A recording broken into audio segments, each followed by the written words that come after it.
Hi friends, welcome to my channel. നിങ്ങൾ ആദ്യമായിട്ടാണ് എൻ്റെ ചാനൽ കാണുന്നത് എങ്കിൽ ഒന്ന് സബ്സ്ക്രൈബ് ചെയ്യണേ. തൊട്ടടുത്തുള്ള ബെൽ ഐക്കണും കൂടെ ഒന്ന് പ്രസ് ചെയ്യണം. അതിൽ ഓൾ എന്ന ഓപ്ഷനും കൂടെ ഒന്ന് എനേബിൾ ചെയ്തു വെച്ചിരിക്കണേ. എന്നാലേ ഞാൻ ഇടുന്ന വീഡിയോസിന്റെ എല്ലാ നോട്ടിഫിക്കേഷൻ നിങ്ങൾക്ക് കറക്റ്റ് ആയിട്ട് ലഭിക്കുകയുള്ളൂ. ഇപ്പോൾ മിക്ക സ്കൂളുകളിലും കർസീവ് റൈറ്റിംഗ് ഉണ്ട്. കർസീവ് റൈറ്റിംഗ് നന്നായിട്ട് എഴുതുവാൻ അറിഞ്ഞൂടാത്ത കുട്ടികൾ ഈ വീഡിയോസ് ഒക്കെ ഒന്ന് കാണുക. ഞാൻ ബേസിക് മുതലേ പാർട്ടായിട്ട് ഇടുന്നുണ്ട്. നിങ്ങളുടെ കുഞ്ഞുങ്ങൾക്ക് ഇതിൽ കൂടെ നല്ലൊരു റിസൾട്ട് ലഭിക്കും. നിങ്ങൾ ഇത് വാച്ച് ചെയ്യുക, നിങ്ങളുടെ കുഞ്ഞുങ്ങളെ ഇതേപോലെ പഠിപ്പിക്കുക. അതിന് എനിക്കിവിടെ ഒരു ബുക്സ് ഉണ്ട്. ഈ ബുക്സിന്റെ ഡീറ്റെയിൽസ് എന്തെങ്കിലും അറിയണമെങ്കിൽ ഇതേപോലത്തെ 3 ബുക്കുണ്ട്. ഇതിന്റെ ബുക്സിന്റെ ഡീറ്റെയിൽസ് എന്തെങ്കിലും അറിയണമെങ്കിൽ നിങ്ങൾ ഡിസ്ക്രിപ്ഷൻ ബോക്സിൽ എന്റെ നമ്പർ കൊടുത്തിട്ടുണ്ട്. കർസീവ് റൈറ്റിംഗ് എന്ന് പറയുമ്പോൾ നമ്മളുടെ റണ്ണിംഗ് ലെറ്റേഴ്സ് ആണ്. അപ്പൊ നമുക്കൊന്ന് നോക്കിയാലോ. ഫസ്റ്റ് ഈ ഒരു പേജിൽ കൊടുത്തിരിക്കുന്നത് types of importance of hand writing ആണ്. ഈ പേജിൽ നമ്മൾ കോപ്പി റൈറ്റ് ചെയ്യുക. ഫസ്റ്റ് ഈ കാണുന്ന ഒരു പാരഗ്രാഫിനെയും നമ്മൾ കോപ്പി റൈറ്റ് ചെയ്യുക. കോപ്പി റൈറ്റ് ചെയ്തിട്ട് നിങ്ങൾ ചെയ്യുമ്പോഴും നിങ്ങളുടെ ഒരു ബുക്ക് എടുത്ത്, ഒരു ഫ്രഷ് ബുക്ക് എടുത്തിട്ട് ഒരു സെന്റൻസ് ഫുള്ള നിങ്ങൾ ഒരു ബുക്ക് നോക്കി കോപ്പി ചെയ്യുക.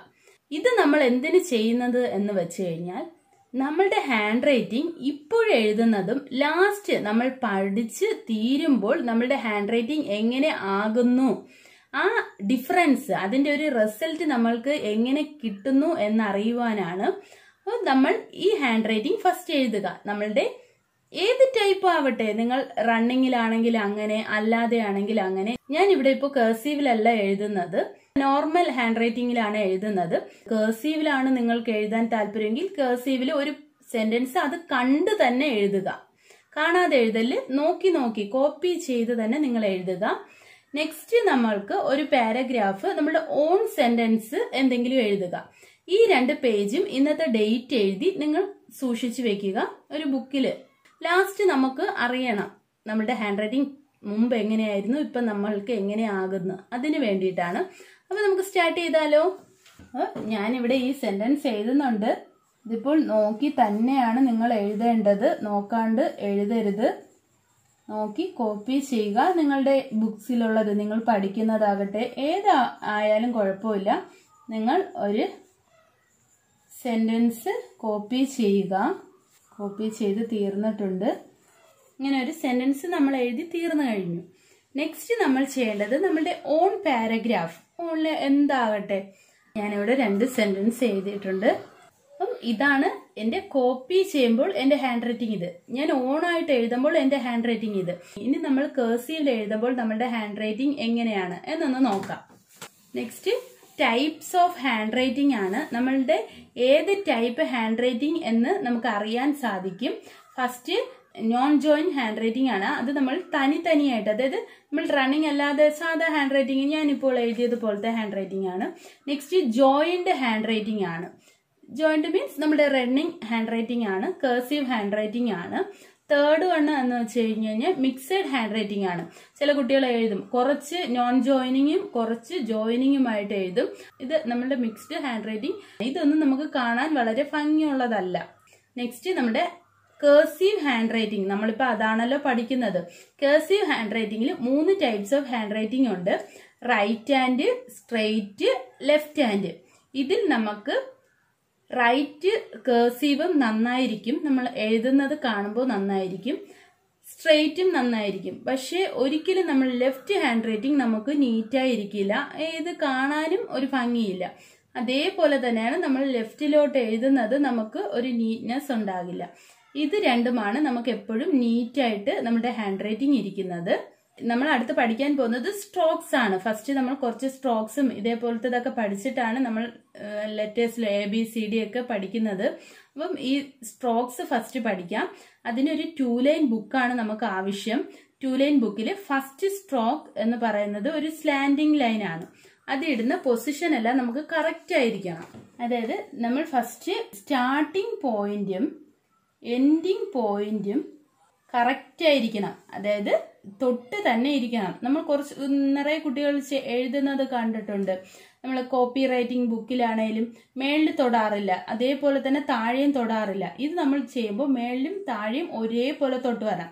അതേപോലെ തന്നെയാണ് നമ്മൾ ഇവിടെ എത്ര ഗ്യാപ്പ് കൊടുത്തോ അതേ ഗ്യാപ്പ് തന്നെയാണ് നമ്മൾ ഇവിടെയും കൊടുക്കേണ്ടത്. കൊച്ചുകുട്ടികൾക്ക് ആകുമ്പോൾ ഇത്തിരി പാടായിരിക്കും.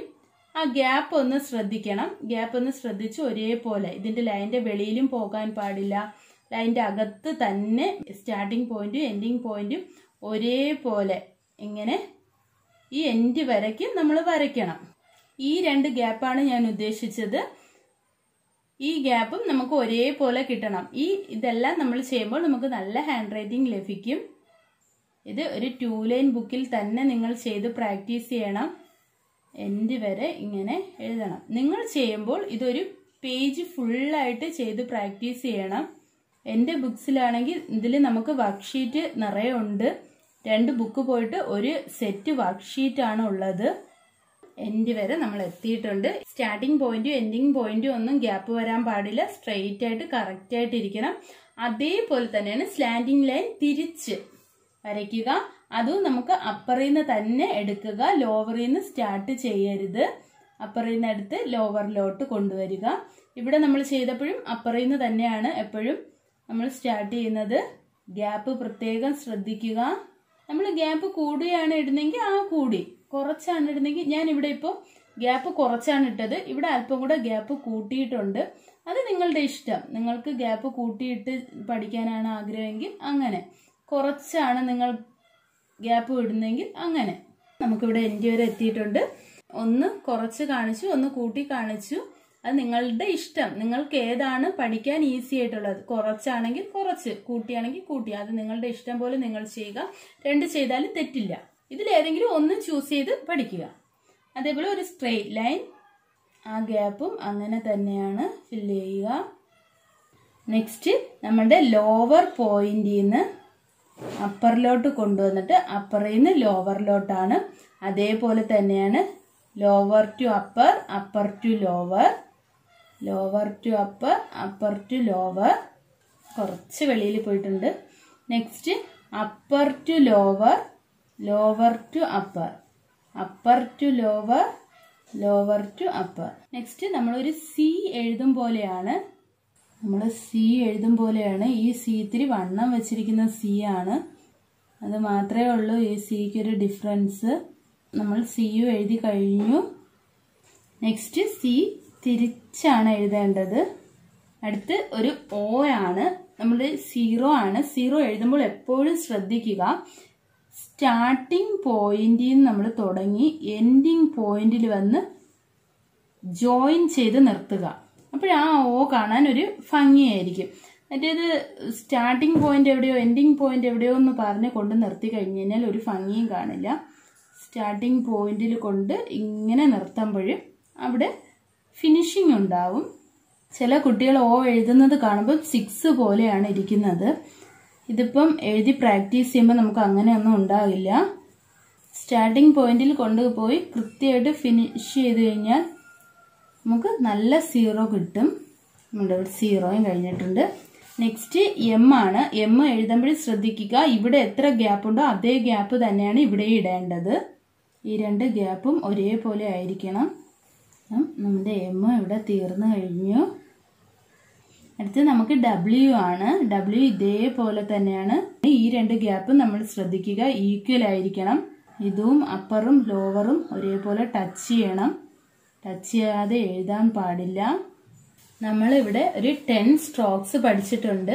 ഇത്രയും സ്ട്രോക്സ് നിങ്ങൾ ഒരു 2 ലൈൻ ബുക്ക് എടുത്ത് ഇത് ഫസ്റ്റ് ഒരു പേജ് ഫുള്ളാ, അതേപോലെ ഓരോന്നും ഓരോ പേജ് ഫുള്ളായിട്ട് എഴുതി പ്രാക്ടീസ് ചെയ്യുക.